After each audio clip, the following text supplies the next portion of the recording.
अस्सलाम वालेकुम, सभी को आदाब, नमस्कार, सत श्री अकाल, जय हिंद, जय भारत। शहर वालों की मोहब्बत का तो कायल हूँ मैं, लेकिन जिस हाथ को चूमा छुरा निकला। जी हाँ, ये बात कहने को मजबूर मैं इसलिए हूँ क्योंकि आज हमारे देश के प्रधानमंत्री जी अपने कानों में उंगलियां डाल करके बैठे हैं। उनको सुनाई देता है तो सिर्फ और सिर्फ उनके खिलाफ जो बातें होती हैं वो सत्ता पक्ष के खिलाफ बोलने वालों को जेल भेजना हो या उनके घर रेड डालनी हो या उन पर मुकदमे करने हो या उनको परेशान करना हो या उनको घर गिराना हो या उन पर गैंगस्टर लगाना हो, ये काम बखूबी निभा रहे हैं हमारे देश के यशस्वी प्रधानमंत्री श्री नरेंद्र दास दामोदर दास मोदी। जी हाँ, मैं ये कहने पर मजबूर क्यों हूं क्योंकि एक विधायक जो तेलंगाना का है, राजा सिंह नाम है, फकीर चंद है लेकिन नाम राजा सिंह है, खुल्लम खुल्ला उसने राजस्थान में लोगों को इनाम की घोषणा की है कि मुस्लिम लड़कियां लाओ और इनाम ले जाओ। साफ साफ बोला है कि मुसलमान लड़कियों को हिंदू बनाओ और इनाम ले जाओ। खुले मंच से उसने कहा है कि बाइकआउट करो मुल्लों का, 1 रुपए का सामान भी किसी मुसलमान के यहां से नहीं खरीदना है। खुल्लम खुल्ला उसने कहा है कि अब की बार मेरी मीटिंग वहां रखना जहां पर मेरी आवाज मुल्ले सुन सकें ताकि उनके दिल में डर बैठ सके। खुल्लम खुल्ला मुसलमान लड़कियों को बर्बाद करने की कीमत लगाई है उसने प्राइस बताया है, क्या प्राइस दूंगा, कैसी लड़की होनी चाहिए। मुसलमान लड़कियों को फंसा करके पटा करके साफ साफ अल्फाज बोला है उसने, ये साफ साफ अल्फाज उसने बोला है कि मुस्लिम लड़कियों को पटा के लाने वाले हिंदू को हर तरीके से सहयोग करूंगा, मदद करूंगा और उसको एक निश्चित प्राइस भी दी जाएगी। जी हां, राजा सिंह, टी राजा सिंह नाम है इसका, तेलंगाना से विधायक है भारतीय जनता पार्टी का। रमेश भिदोड़ी ने भरी लोकसभा में गालियां दी मुसलमानों को, कोई एक्शन नहीं हुआ। उसी राजस्थान चुनाव में उसको प्रभारी बना दिया गया।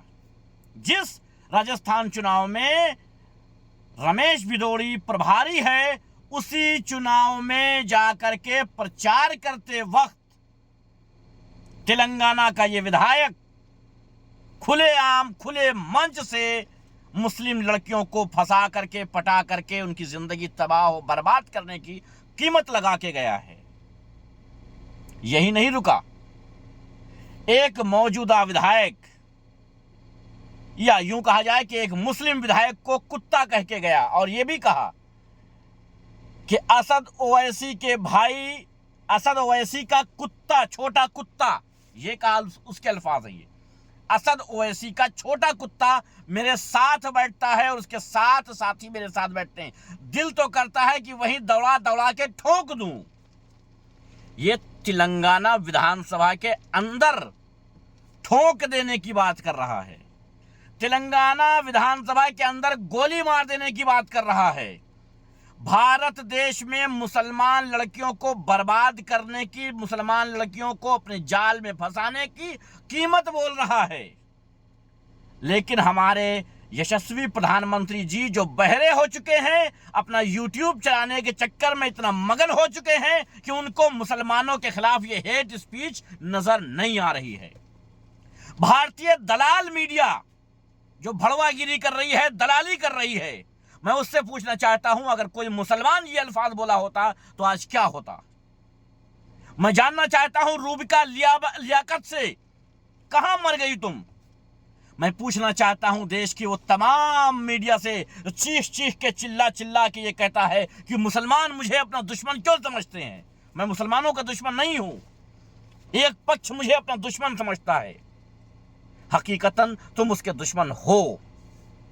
खैर, मैं दलाल मीडिया और भड़वों की बात नहीं करना चाहता हूं, यहां पर मैं बात करना चाहता हूं देश के उस चेयर पर बैठे उस पर्सन से जो सबसे जिम्मेदार चेयर है और सबसे जिम्मेदार पर्सन होना चाहिए वहां पर। देश के प्रधानमंत्री नरेंद्र मोदी जी को मैं बताना चाहता हूं कि आपकी पार्टी का एक विधायक हमारी बहन बेटियों को खुलेआम बर्बाद और तबाह करने की कीमत लगा रहा है, प्राइस बोल रहा है।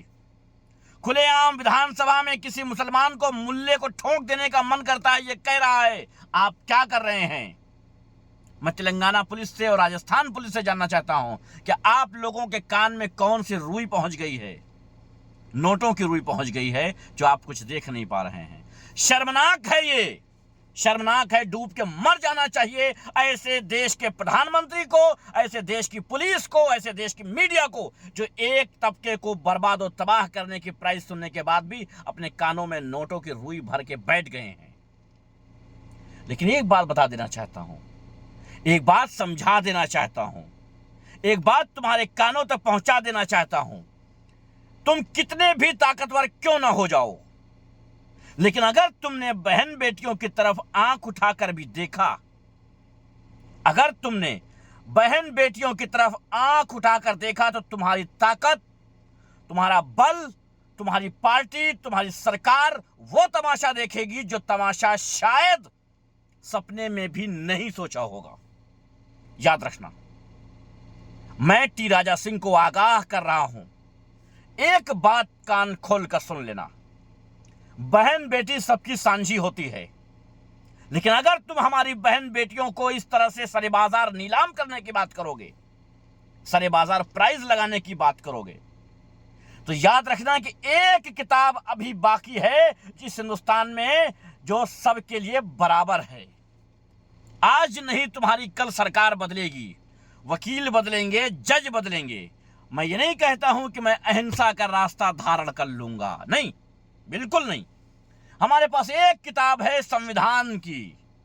आज नहीं तो कल तुम्हारी सरकार जाएगी, तुम्हारे दलाल वकील जाएंगे, तुम्हारे दलाल जज जाएंगे, तुम्हारे दलाल मीडिया जाएगी, और उसके बाद कोई दूसरी सरकार होगी, कोई दूसरा जज होगा, कोई दूसरा वकील होगा, कोई दूसरी मीडिया होगी जो तुम्हारा पक्ष नहीं लेगी, क्योंकि तुम उसकी पार्टी से नहीं होगे।